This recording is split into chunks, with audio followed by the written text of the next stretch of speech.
एउटा gents स्वेटरको pattern हो। यसमा चाहिँ भी गला बनाइन्छ। यहाँ यसको बीच भागमा चाहिँ एउटा छोडेको हुन्छ अनि यता दुई पार्ट छुट्याएको हुन्छ अनि यसलाई बुनेर यहाँ चाहिँ यसो काखी काटिन्छ। यसको अगाडिको प्याटर्न यस्तो हुन्छ र यसको पछाडि यस्तो हुन्छ।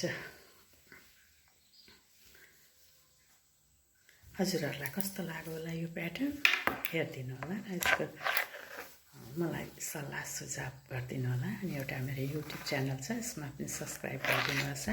अरू नयाँ नयाँ डिजाइनहरू पनि म ल्याउँदैछु। जाडोको सिजन छ, आफ्नो हस्तकलालाई चाहिँ संरक्षण गरौँ भन्ने मेरो मान्यता हो र आफैले बुनेर लगाएको स्वेटरको मजा नै अर्कै हुन्छ।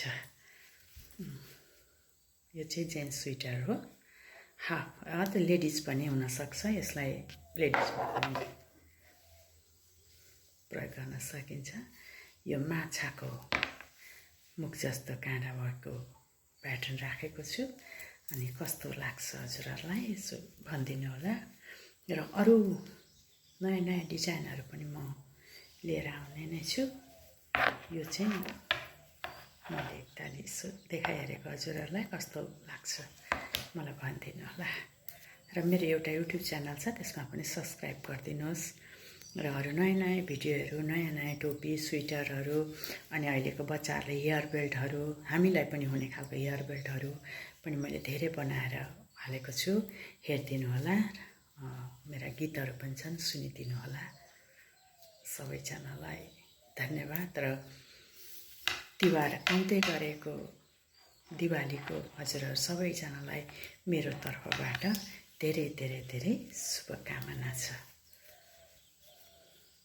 र अब चाडो आउँदै गरेको छ, त्यसले गर्दाखेरि यो प्याटर्न हजुरहरूलाई सजिलो छ देखाएछु। 4 पल्टमा चाहिँ यसको प्याटर्न हुन्छ। पहिला सिधा बुनिन्छ अनि त्यस पछाडि प्याटर्न राखिन्छ अनि उल्टो सिधा बुनिन्छ। सजिलो छ बुन्नलाई।